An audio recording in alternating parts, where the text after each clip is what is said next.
Welcome to another episode of Parenting Teens Advice Redefined for Today's World, the space where we stop reacting to our teens and start understanding them. I'm Cheryl Pankhurst, your host, and today we are stepping directly into a conversation that many parents whisper about but rarely name out loud, the one we grew up in, the one our kids are sitting in right now, the one that for too many teens simply doesn't match who they are, how they learn, and what they need to thrive.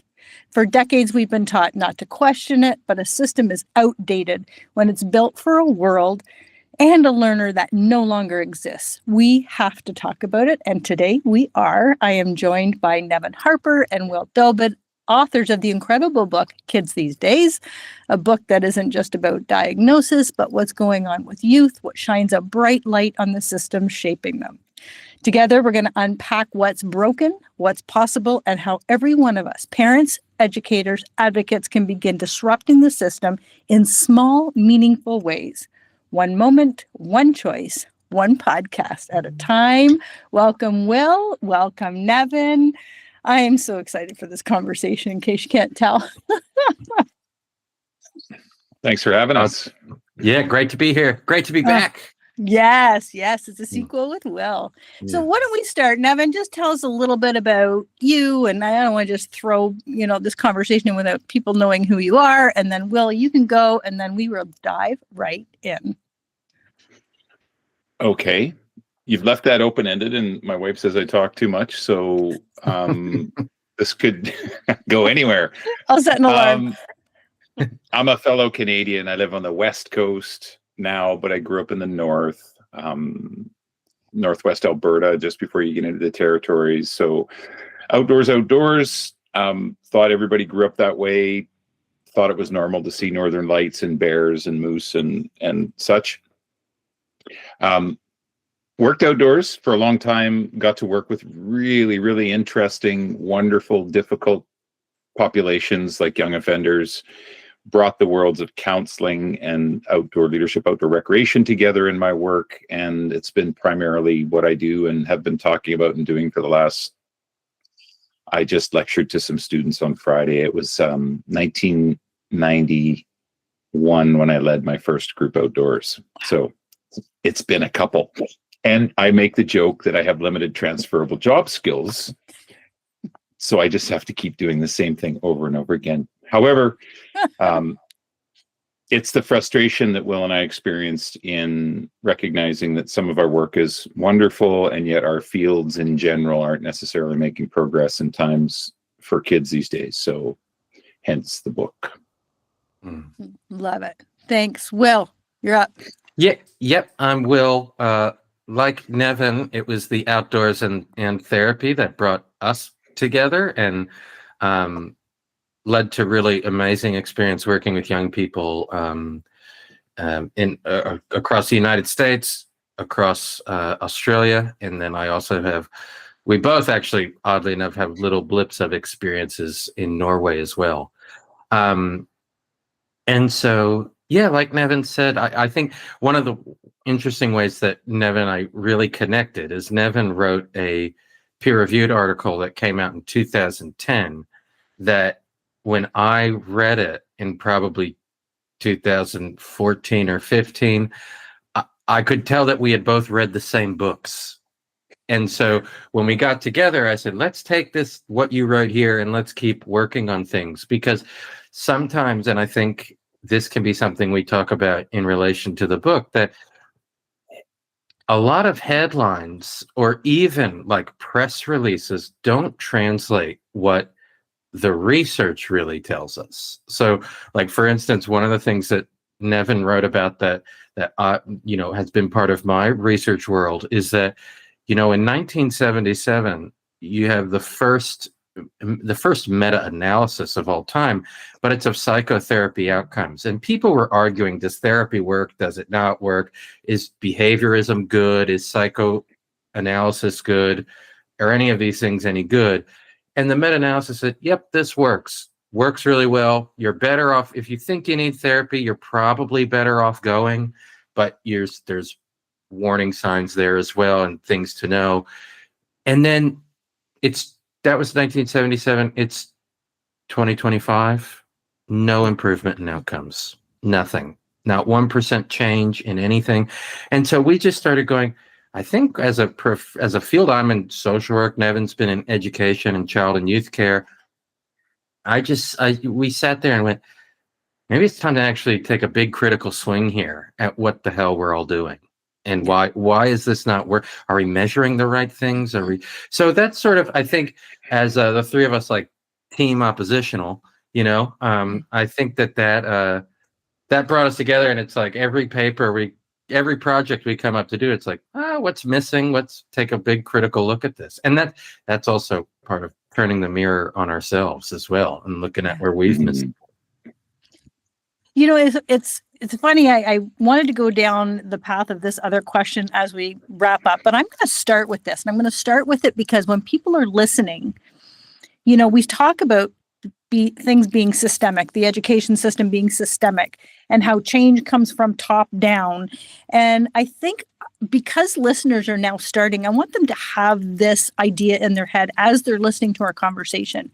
How can we, one conversation at a time, one person at a time, create a movement that breaks this system, as opposed to saying, yeah, I've got this idea, but I have to start up here. I have to start with an administrator or the ministry or blah, blah, blah, blah, blah.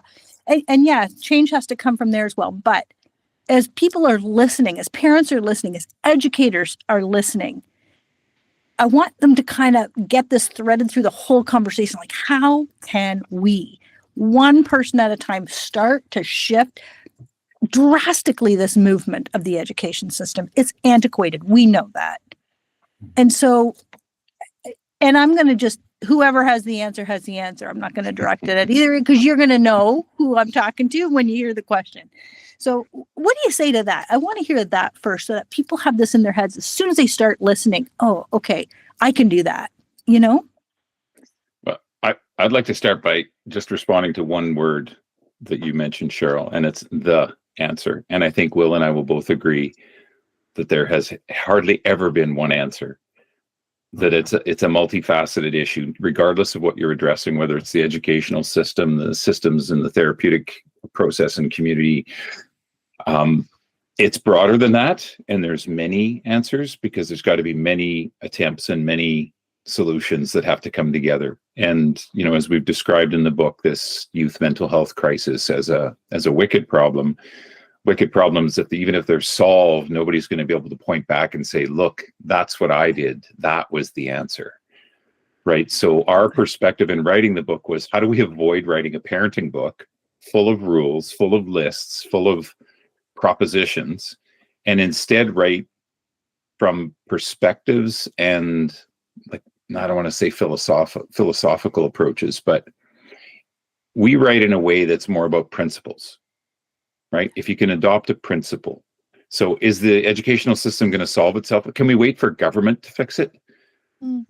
Right? So adopting a principle of, say, DIY, do it yourself.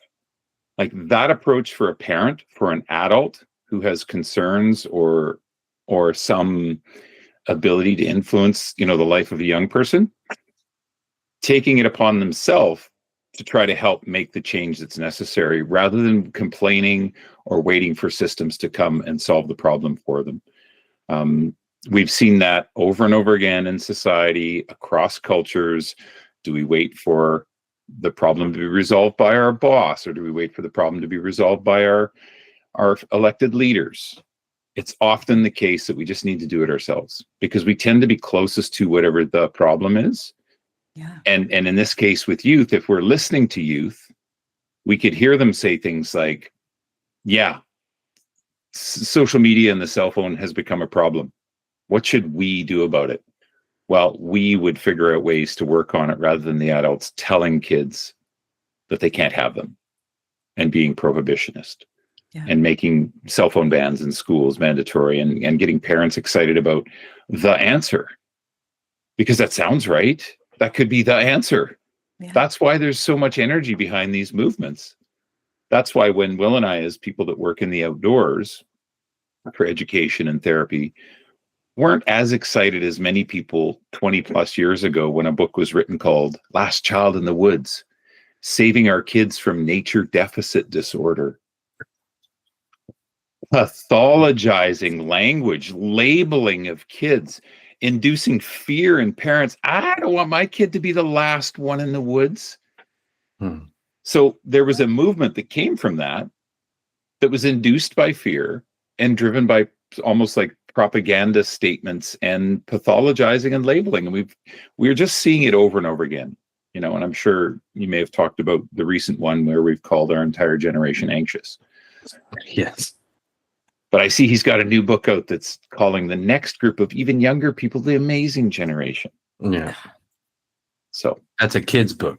That's a kid's book. Yeah. Awesome. Yeah. I think there's two. One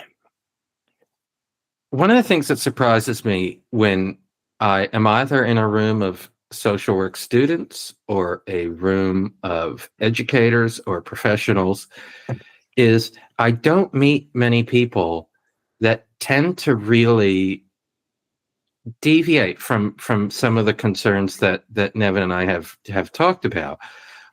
Usually, let's say the social media, someone might say, well, I know it won't work, but like maybe it'll give solace to parents. And I go, sure, that makes sense. The book of, Psychiatry's Bible, the DSM, I don't meet anybody who goes, it's a great idea. Let's just keep using this as the center backbone of the entire Western mental health system. Even 90% of psychologists surveyed have ethical concerns with this book. Every time there's a new revision, we hear about more undisclosed financial conflicts of interest with the pharmaceutical companies. Like the list just goes on and on. Like I don't meet anybody that doesn't say, yeah, you're right. The agricultural practices that are poisoning us all are a really big problem. And then I also see when it comes to education and working at a university only for, I've been in a university full time for not a long, for 6 years or so. I see everything that is as a push gets tied up in committees, and change is like, now you got to go talk to that committee or that committee. And I think what Nevin said is, whatever, we'll do it ourselves. I remember our, I don't know, Nevin, if you remember this, but we were working on a different project 5-6 years ago, and I had to go teach an intensive school at I'll get 200 students and I'll be there with them for a week. We do that a few times a year. They're awesome. And that when I got to the university, they were called residential schools. Oh. And Nevin was like, wait, what? And I know why. It comes from like a residency. I get it. So I went to the higher ups and I said, we got to change this. And then it got approved. They gave me some award, you were making change for the university and decolonizing and how wonderful and all these things. And then they said, so by 2023, like 2.5 years later, we will pivot and transition. I'm going, how would it even take more than 5 seconds for that to change? Oh my God. And so it was really interesting where I went, so the obvious change is this is like just a change of language. Like this is not even hard.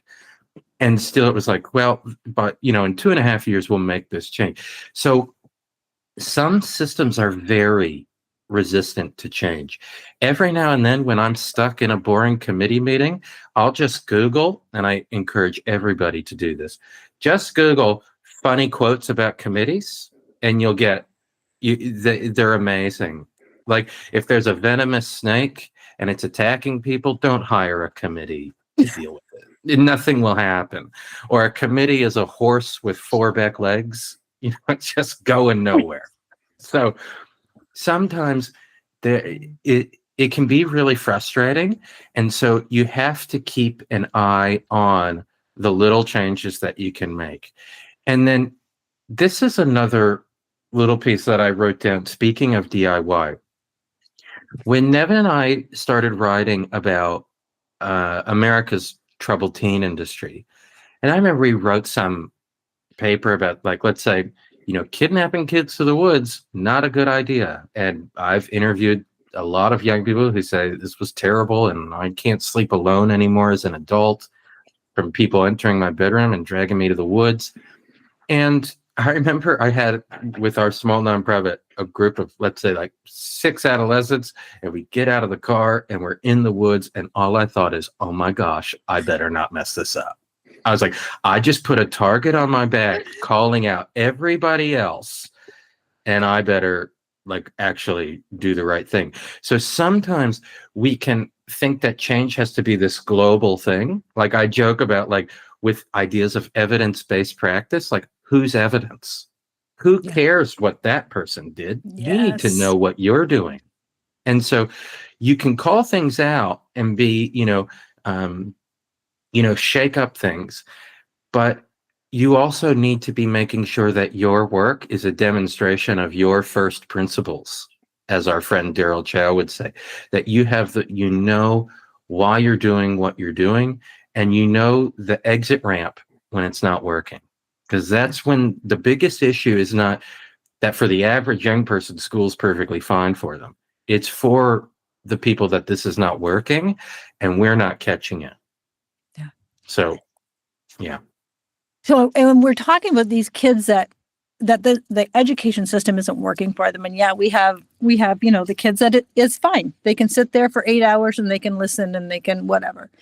But that's not the majority. We know that's not the majority anymore. And so how do we shift these conversations? Let's say as educators, how are we shifting these conversations where we are having change in direct boots on the ground change in the classroom? I know you do the outdoor education, and I find that incredible.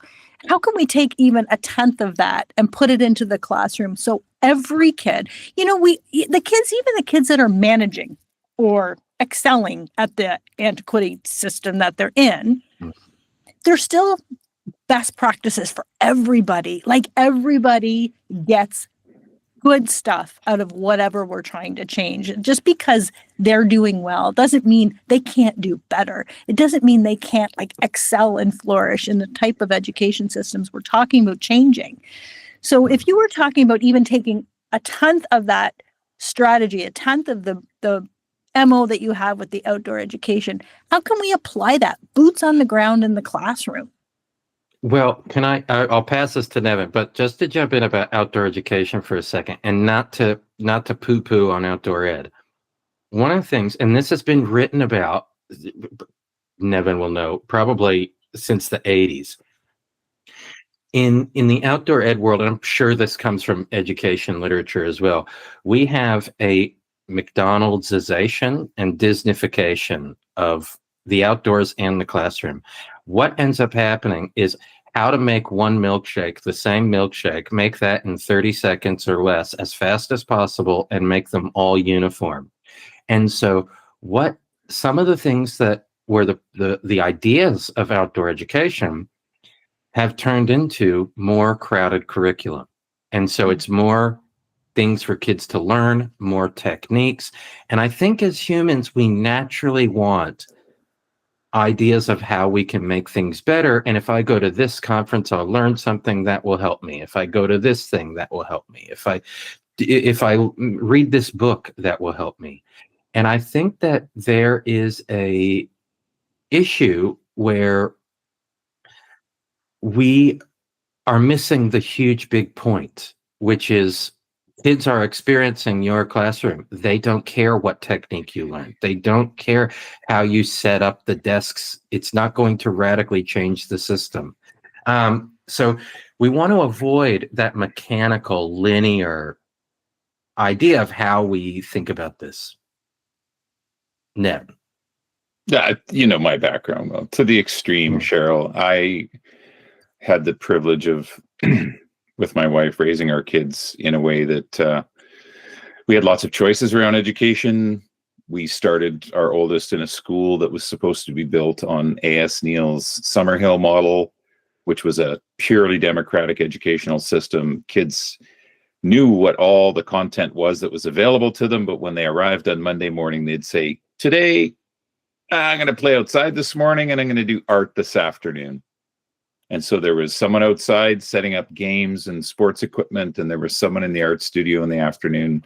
And the kids had that ability to choose where their passion and motivation was at the time, but knew that ultimately they had to get through all the subjects. Does that make sense? Like a purely flexible democratic system. The model came from a system that was designed to deal with all the kids that weren't fitting in the system in the first place. So it was an alternative school in England in the, I don't know when Summerhill happened, 40s, 50s, maybe. And then it caught on, and it was beyond, John Dewey's like progressive experience in education. It was like experience and some education, right? That didn't work out for our kids. We ended up working with a whole bunch of other educators in the community that we live in and built outdoor nature schools, basically. A wall tent, a wood stove, an outdoor fire pit, an outdoor, like an outhouse along a river.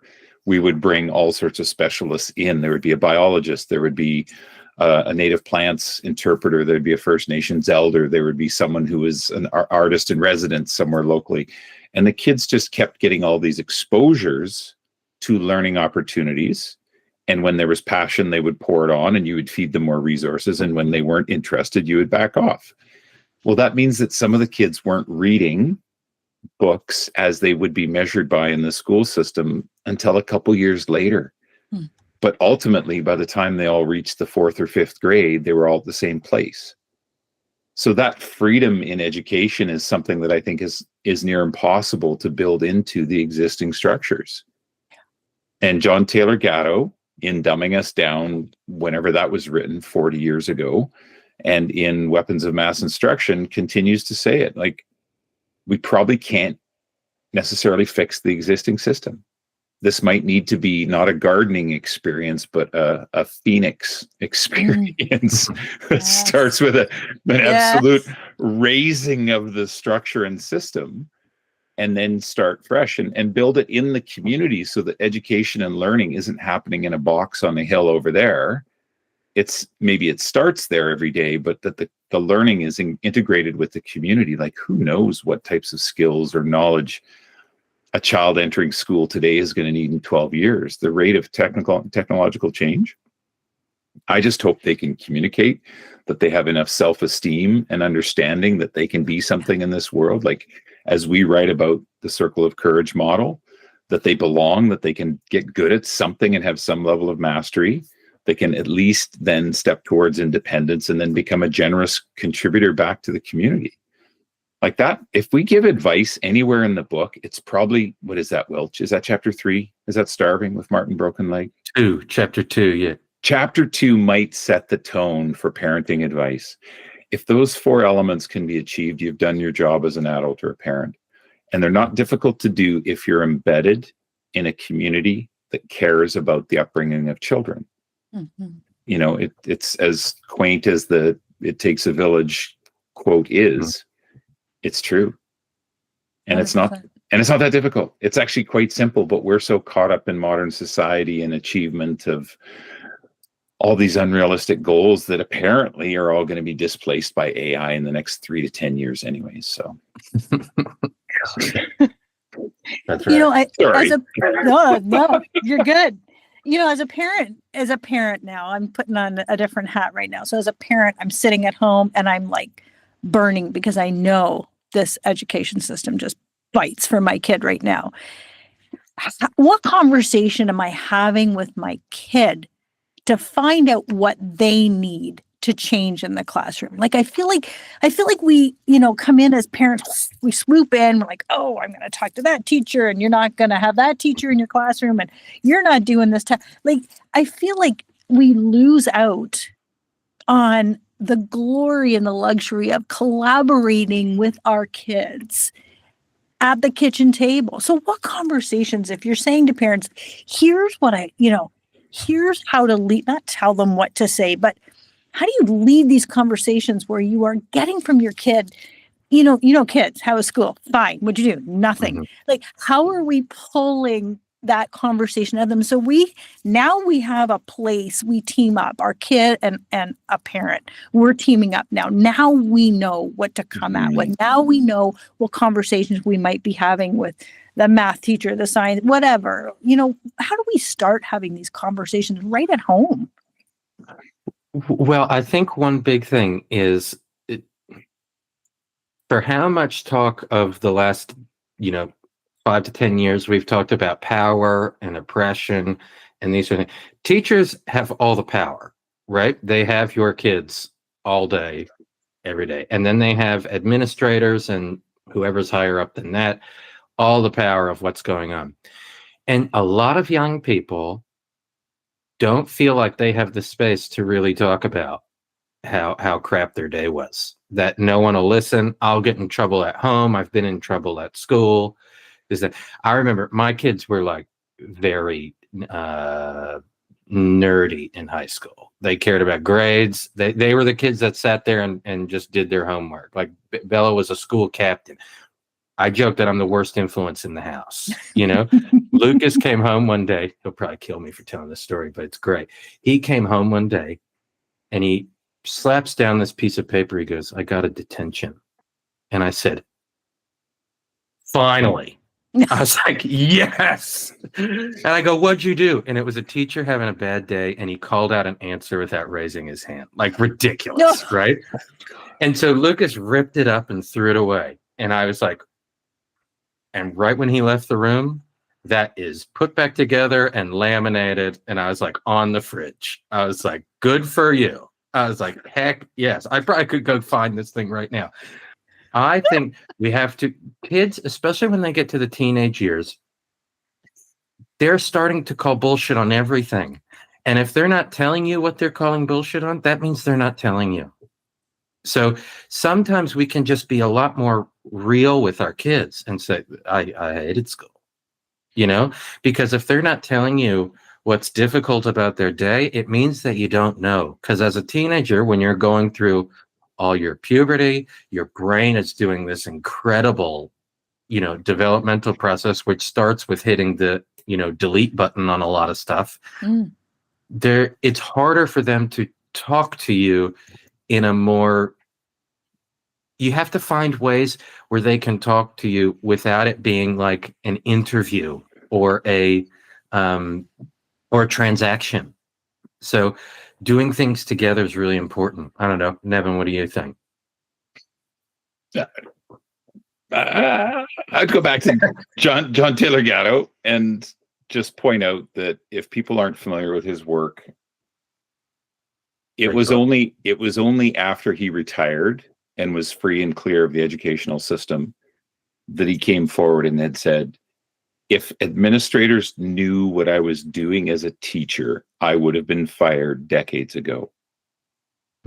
Assignments in the community, working with the family, out doing experiential, community-based inquiries so that your learning was based in reality.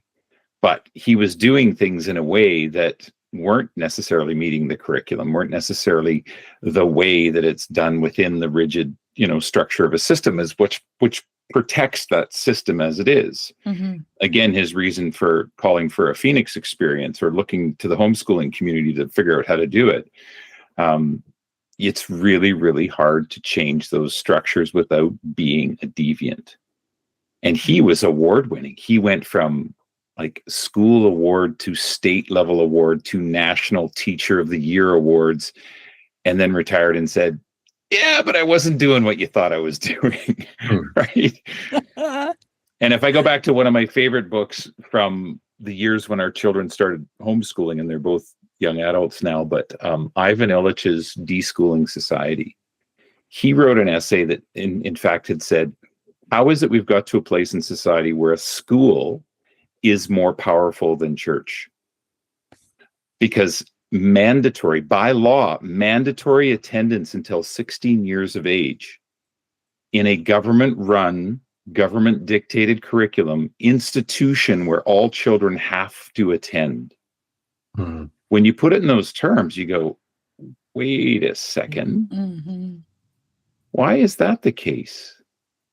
Why, and again, the argument will be so that some kids don't get lost, because some parents won't have the skills and some adults won't be able to lead them down the right path towards an education. But then again, whose education?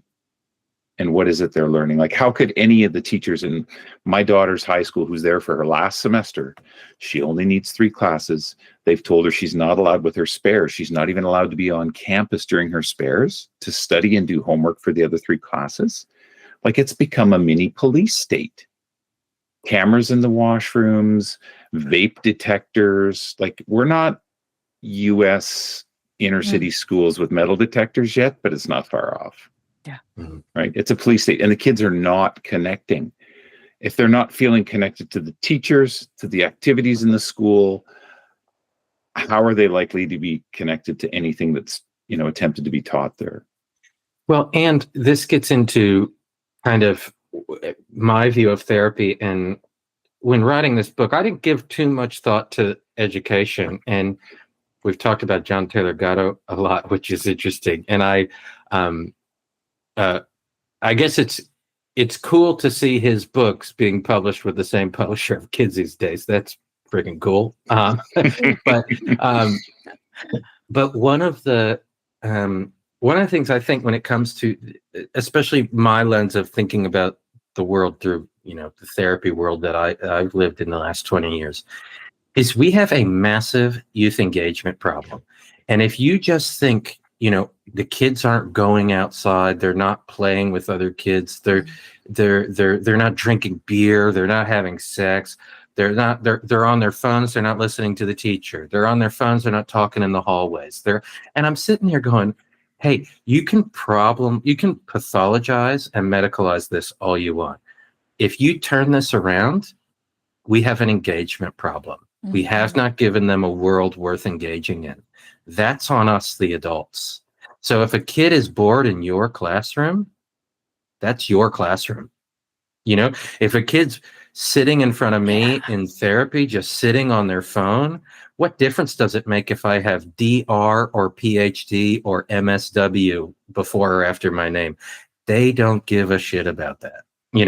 And then you look at therapy, we have 1,000 types of, brands of therapy. What difference does it make if this young person is sitting across from me and I go, should I deliver CBT, ACT, DBT, EMDR, motivational interviewing, solution focused therapy, acceptance and commitment therapy, psychoanalysis? Should I be psychodynamic today?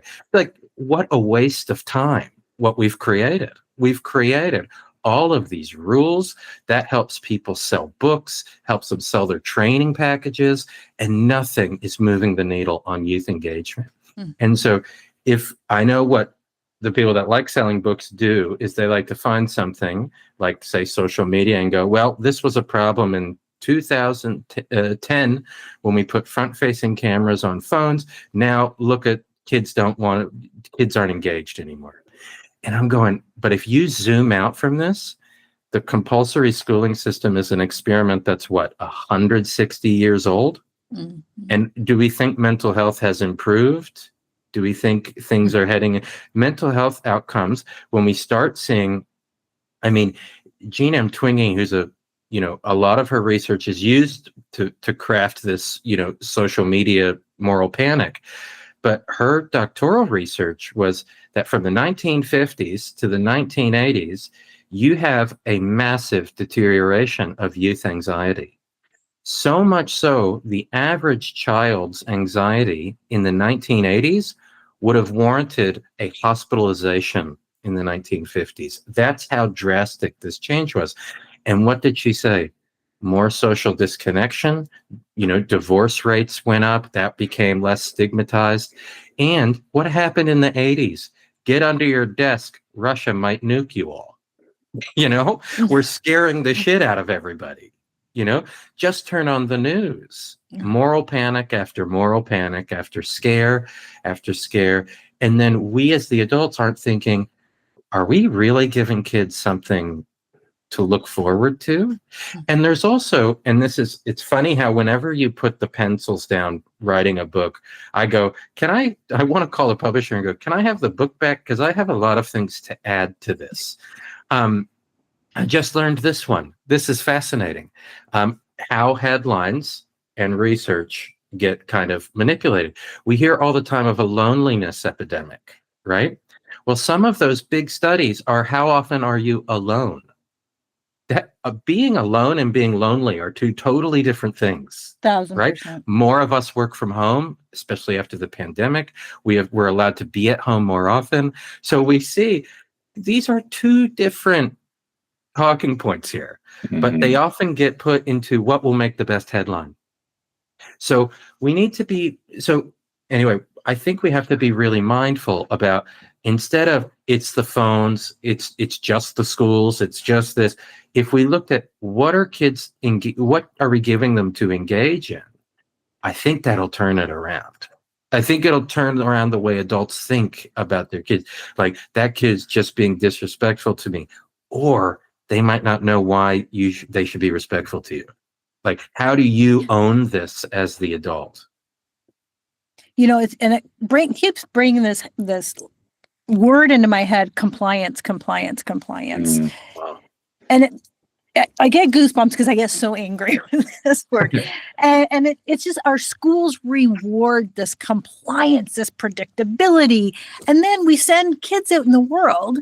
And now, especially now, we want them to flourish with emotional intelligence and creativity. And, and like, it's such a dichotomy. Like, how do we start to shift, even if it's conversations at home, or if it's, something a teacher can say, or that we can say, listen, compliance is like, we're not doing that. How do we shift that so a kid knows, hey, am I standing my ground? Am I parenting in my values, or am I being compliant? And how do, I know how many conversations I've heard parents say with kids when I was in the school, just, just don't rock the boat. You're going to get payback. How do we teach kids that whole compliance crap? Like, is there, and I know that's a huge question, but is there like a few like targeted things we can say to parents about the difference between compliance and standing in your ground and advocating for yourself and all those beautiful things we want our kids to do? Well, I think one thing I took away from Dr. Gordon Neufeld years and years ago, when our kids were young and we had first read his Hold On to Your Kids book, which was at the time just illuminating for us as parents of young children, there was a sense, and I think we actually took a workshop with one of his trainers in the city of Victoria.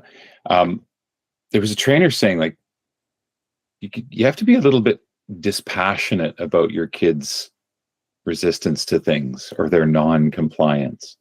Because if you don't get caught up in it emotionally, and you can just look at it and think about, what is that as a trait going to be like for them as an adult? Yes. Mm-hmm. It's a complete reframe. It's like, oh my God, what you're doing to me, listen even to the language, what you're doing to me right now is so infuriating. And yet in 10 years from now, it's going to be a superpower. Mm-hmm. Right? Love that. You're Yes. going to have a freaking cape on if you're able to hang on to that particular perspective on things, to be able to see truth, at least your own, speak to it regardless of the response. Like, I struggled through school trying not to get in trouble. I just was bored. I was undermining myself and my success, kind of to protect how I showed up to teachers relative to my older sister. There was some self-sabotaging going on, but I got myself into trouble. So I got thrown out. I got the detentions. I got asked to stay after school. I got strapped, right? Like, we write about that in the book. But what happened is the next generation didn't get strapped. They got medicated, right? Oh my God. Compliance for us came through fear. For the next generation, it came through pharmaceuticals. Mm-hmm. That is all a part of that story of compliance. Like, when you think about behaviors that are showing up in, say, young adults' lives that are disruptive in relationship. This is sort of the bread and butter of my private practice right now, working mostly with young men. it's almost as if the struggles they had as a child led to behaviors that were protective at the time. They were adaptive behaviors. Yeah. Right? Whether that was sheltering themselves from bad feelings or from lashing out to protect themselves or a sibling or their mother in a family of violence. Those things at the time got them through. They adapted, they protected themselves, they moved on. They're a survivor of those environments that adults created. But now they're in these other environments, like a loving, caring, intimate relationship. And some of those behaviors are now just like really inappropriate. And when they come to you, or to me in this case, there's a lot of guilt and shame associated with those behaviors. But that mental reframe that those were superpowers for you, that protected you as the child when the adult in the room was not protecting you appropriately, you have to see them as what they were at the time, which was an adaptive, protective feature. You did what you could to survive. And now you just don't need that behavior anymore. So even that reframe is a powerful lifting of weight, the shame, the guilt, the fear. And if you can then go home and explain that to your partner and have a conversation about it, the level of compassion and empathy for you when you do have those moments again goes through the roof. Yeah. I was going to add, in the spirit of getting in trouble here, I'll probably get in trouble for this hot take. In talking about compliance, one of the things we've seen over the last 10 years is an important shift to re-looking at social justice. And the thing that always irked me about this, and I'm going to just use self-care as an example. Self-care was, the idea of it came out of like in medicine, like doctors and nurses in the hospitals were like, we're telling people stay hydrated, make sure to get outside. Then we're not doing it and we're all burning out. We should do self-care. How self-care really got popularized was the Black Panthers. So fighting to end segregation. And so they were doing martial arts, yoga, meditation, reading books, and these things that they thought. And their idea of self-care was, we're going to get arrested. Like, we're fighting racial segregation in the 60s. We're going to get arrested, and we need to come out of jail stronger than when we went in. We need to be able to stay radical. Now look at self-care. You put a bulletin up in the teacher's classroom and go, we need you to stay exactly the same. So make sure you hydrate, exercise, do this, because we need you here on Monday to do the exact same thing that you were doing, that teachers were doing 70 years ago. Bell goes off, kids get up, move to another room, sit down, get a lesson, bell goes off, stand up, sit down.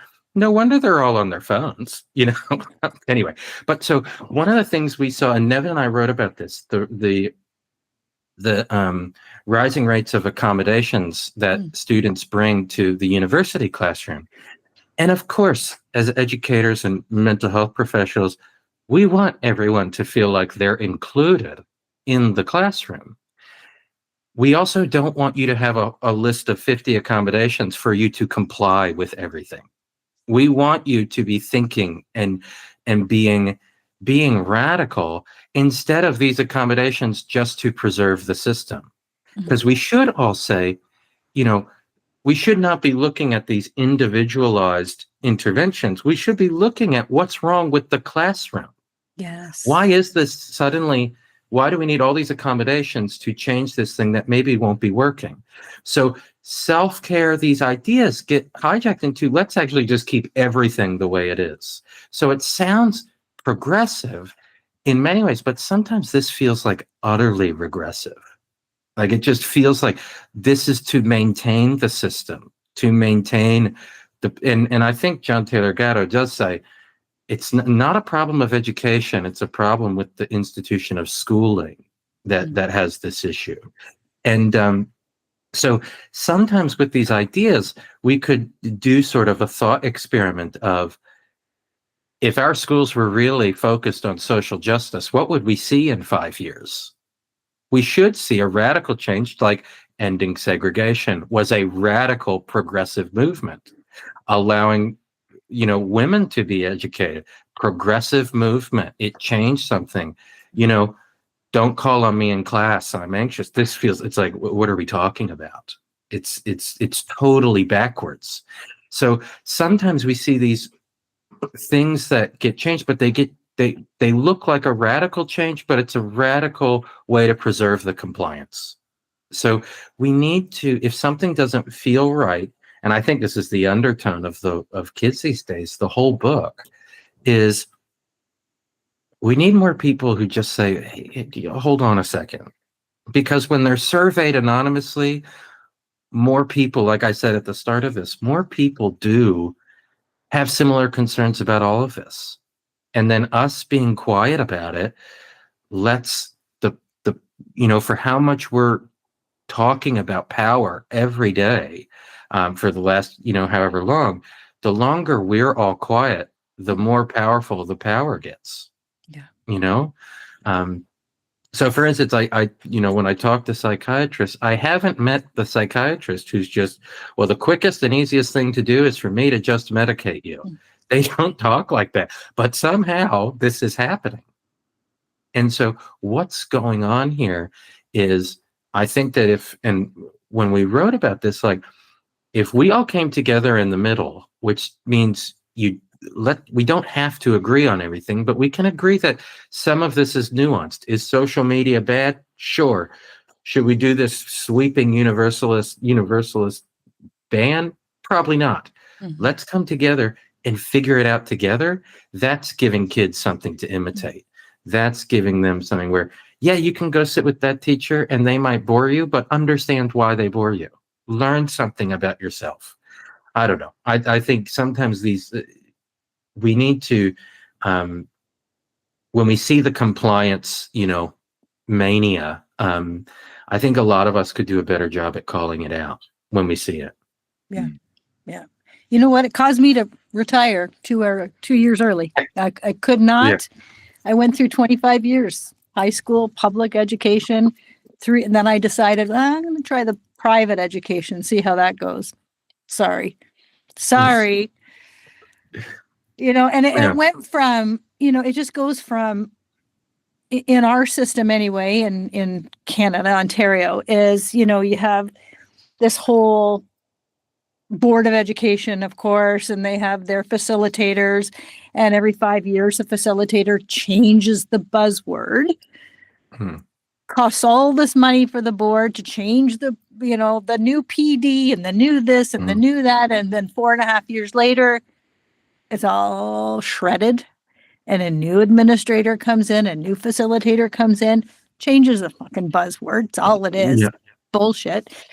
And it comes down to, administrators. I remember a principal saying, so I'm a spec ed head. So I work one-on-one with our most significant needs kids, like just trying to really support them in a high school system that doesn't work. And was told more than one time by principals, you're just way too passionate. You need to relax. That's nice. Twice, 2 different principals. You're way too. And the next time you go to the Board of Ed to, fight for somebody, you better not do it on my watch because it makes me look bad. Mm-hmm. So let's file those retirement papers right now, because I tell you, if it wasn't for passion in the building, sorry, like that's what you need. That's what you want, and yeah. No, go ahead. It's insanity when I hear these conversations, when I was just like, I can't do that. I can't get up in the morning. Like, I love teaching, loved being with these kids. I had Kevlar on all day long. Fine. I could manage it. And it was my jam, not because you want kids to be in that situation, but if you're able to be that safe person for them out of 2,000 people in the building, I'll take it. That's mine. But I want to talk about, we talk about this overdiagnosis and over-medicating, and we know that's probably a whole other conversation. Mm-hmm. And then we talk about inclusion and accommodations. And I feel like, are we really acting on inclusion with all of these accommodations? Because I feel like, we're just excluding you with a diagnosis and all this. Like, how do we shift that mindset? How do we shift? Do you understand what I'm saying? Am I articulating it? Okay, go. I've got an idea here. One approach I heard from a group of educators and in a school where, sure, maybe there was enough people with passion to be able to get administrators on side, recognizing that, their ideals of maintaining status quo are not going to be held for very long when there's this many people wanting change, was to approach school as a system more like a community development project rather than a curricular extension of government. Right? So this idea that you can't kick anyone out of your community. You have to live within the community, and you have to find out where the strengths are and where the resources are needed, and you move resources around, and so that it's, again, but that comes back almost to like a democratic experience where decision making is shared, where pain is shared. And that's a different approach. And the systems that we work in, whether it's K-12, whether it's universities, governmental, maybe even non-governmental systems, they're often built with structure that makes it quite difficult for the structure itself to change. That's to protect the system, to keep it intact, which usually is benefiting someone somewhere. So as an administrator, I've dipped my toe into senior administration in different places, in different organizations, and now at the university, just even stepping into like a director's role of a school. The administrative burden is so high that leadership opportunities are hardly present. Review and approve everybody's activities, research proposals, their receipts from their last conference trip, funding grants, everything. It's just review and approve, review and approve, review and approve. It's nothing more than a bobblehead administrator with a rubber stamp. So when someone comes and says, let's do something radically different, and we've tried this at the universities, I've tried it at the colleges, I've tried it in organizations. The place it was most successful was in the nonprofit sector because you have to be resourceful and adaptive. And when someone's got passion, often people will get out of the way and line up behind you and push, right? Like, okay, do it, let's go. And you charge forward, but you're able to make change. If we want to change the name of a course at the university, oh God, the educational curricular guards are up so tight that it's like there's 4 cycle meetings throughout the year. You have to get your proposal first approved at your school level. Does it offend any other schools that might, see that the title is now duplicating something in another part of the university? Like, administratively, it is so burdensome that many people are just like, I don't even want to change the title, even though it's not reflecting what I'm teaching in that class anymore. And so that system is designed to not change. Status quo, it seems to perpetuate mediocrity. It's not a performance-oriented system. I could go from faculty member to director to associate dean to vice president of something or another at the university, but always have my faculty line protected. I can go back to being a regular professor at some point. So am I going to offend anyone? Am I going to make any radical change that actually improves the system but disrupts the system up here if I want to just someday have that big salary and then go coast here for a few years and take my salary home on pension? Like, it's just not designed for that. And that's unfortunate because most of the systems that our kids are growing up in are built and maintained by adults. And many of them have these perpetuating mediocrity reality. Can I show you something?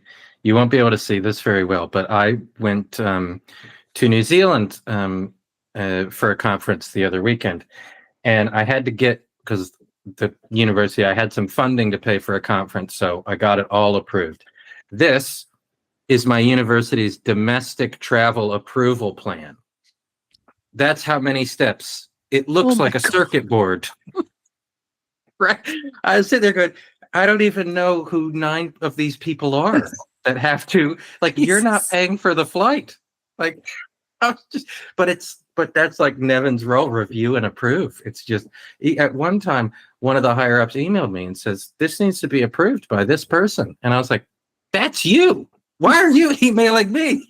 Like, just it's wild how, and there's theories about this that we didn't really harp on enough in the book, I don't think. But this organized irresponsibility where we're supposed to be radical, but it's organized in being just nothing can be done. Going back to committees, a committee is a group of people that individually could all make this change, but as a collective decide, nah, it's amazing. And like, so but going back to the question about the diagnosis and inclusivity and the accommodations in the classroom, the biggest fear of this for me, and where I want every individual who says, I want them to be able to come to me and say, I might need to stand up and move around in your classroom. Yeah, no problem. Don't care. Or a parent, I need to bring I have no daycare. No problem. Whatever. I'll do anything for my students, Mm-hmm.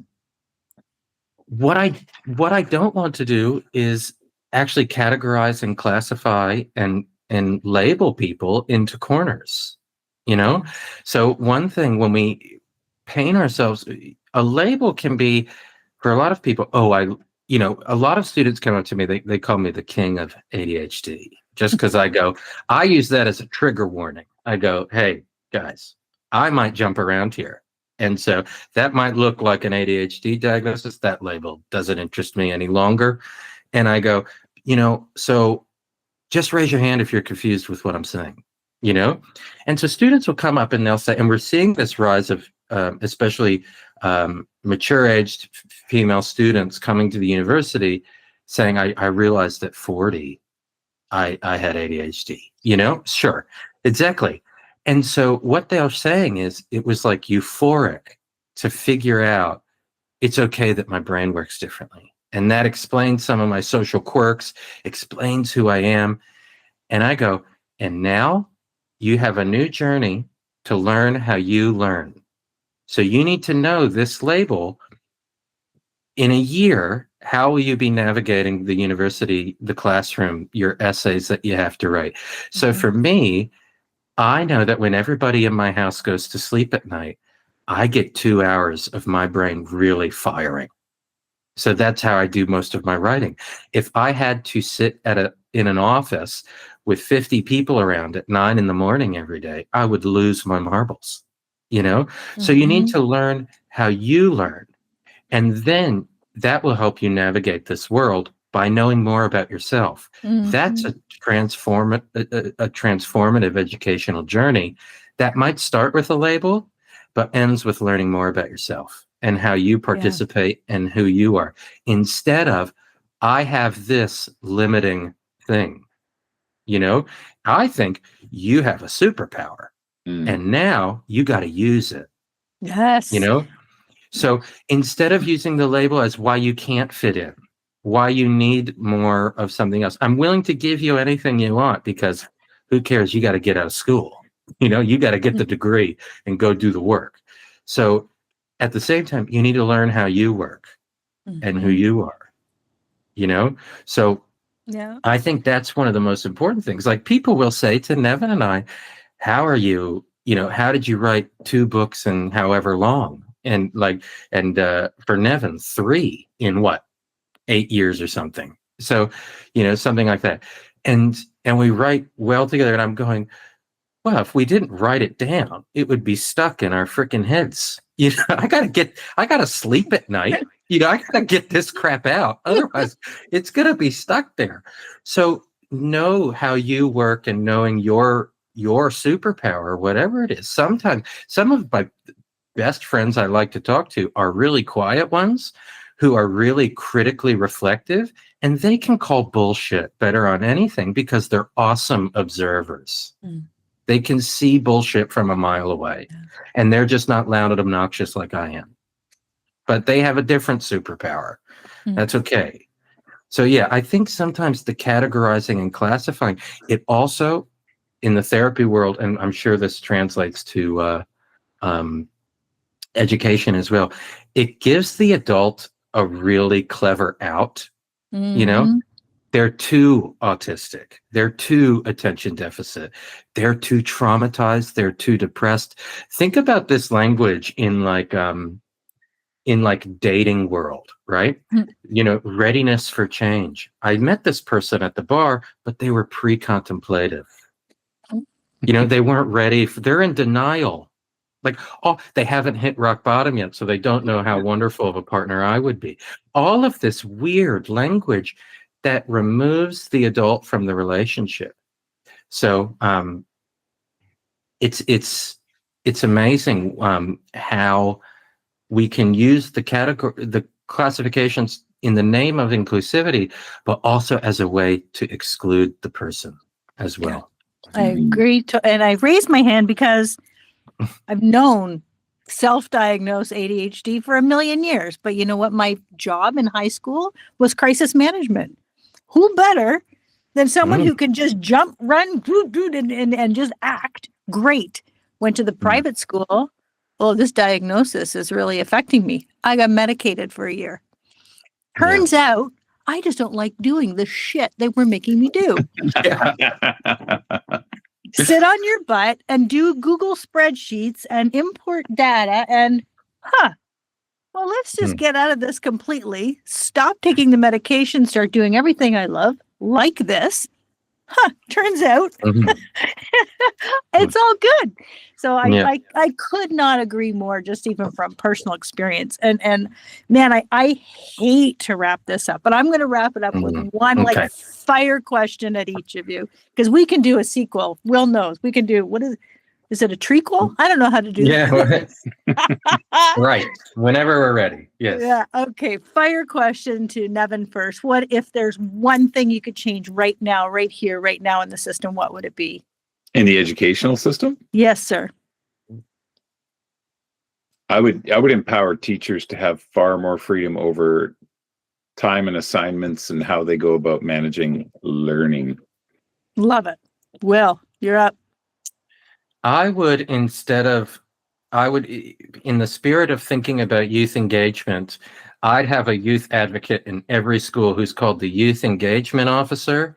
And when, maybe not officer, that's annoying, but if what they say goes. The other thing I would have, and this is something that was done by some of the people that inspired me in the therapy world as a solution-focused worker, into Kim Berg. Before she passed away, I believe this was in New York City, she created a program called Working on What Works. And what she did is she sat in the back of the classroom for the first 4 weeks of a semester, and she just took notes on noticing what works, but she went up to the kids and said, "You seem really passionate about this. Tell me a little bit about that." Or, "You seem really focused today. Why are you focused on this?" Where maybe they were a naughty, distractible kid in other ways, right? And then for the rest of the semester, the kids and the teacher worked on how to do more of what works in the classroom. So actually progressing something. So maybe something like that, or someone who focuses on engagement, but has the power and freedom, as Nevin said, to do their role in the way that they probably know how to. They know what's best for the kids in their classroom. That's amazing. I love that we wrapped up with that. And I am so grateful to you two. I've loved this conversation. I would love to do it again. Pick another topic. Let's dive more into your book. This has been it, the whole point of the podcast is shift perspective. We get the blinders off, start asking questions, start being curious with your kids. And that's, if we're asking questions, then we're learning, but not asking questions with the expectation of what we want that answer to be. We want the true answer. And then we want to work with that and collaborate and be curious and ask the questions. And I think that's, I just love this conversation. Thank you both so very much. Again, Kids These Days is the book to read. Everything is going to be linked in the show notes. Any final, there you go. There we go. Thank you so much, gentlemen. I really appreciate your company today. And here's some John Taylor Gatto with a Kids These Days bookmark. Beautiful. I'm taking notes. Yeah. Thank you for listening. Parenting Teens Advice Redefined. Share this, download it. Everybody needs to hear this stuff. Honestly, have a beautiful day and we'll see you next time. What I love about conversations like this with Will and Nevin is that they remind us that disruption does not have to be dramatic. It doesn't have to be political. It doesn't have to be loud. Disruption can be personal. It can start with one moment of awareness, one shift in how we see our teen, one decision to question a system we were taught to accept. If today's episode opened up something for you, maybe a new way of understanding your kid, how to communicate with them to get some real answers, or the system that we are navigating, and more importantly, the system they are trying to navigate, let that awareness guide your next interaction with your teen, your next conversation with a teacher, your next moment of advocacy. Because when we change how we see our kids, we start to change the world they're growing up in.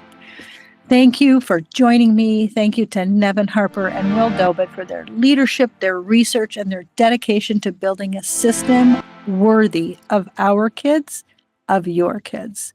Until next time, keep questioning, keep connecting, and keep redefining what's possible, one conversation at a time.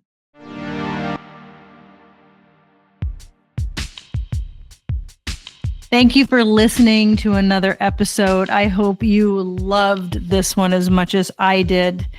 And I just wanted to share something with you because, parenting teens is not just about managing these challenges that we talk about on all the episodes. It's also about evolving alongside them. And I'm Cheryl, and not only the host of this podcast, but I'm also the creator of Insight to Impact coaching and consulting. And I help you, moms of teens, reconnect with your true selves so you can lead with purpose. You can parent with clarity. You can create stronger, more meaningful relationships with your kids. Because here's the truth. The transformation starts with you. Together, we will break free from the stress and overwhelm. We will rediscover your power. We will create the life and the family dynamic you always dreamed of. If you're ready to start this journey, let's do it. You might just not recognize your life in the next 90 days. It all starts with a call. There's no pitch. There's no pressure. Just a call to see if I can help. We'll talk about your goals. We'll talk about what's making you feel stuck and what might be getting in your way. And everything you need to connect with me is in the show notes. Again, I'm Cheryl. Thank you so much for joining me here on Parenting Teens Advice Redefined for today's complex world, and the creator of Insight to Impact Coaching and Consulting. Have a great day.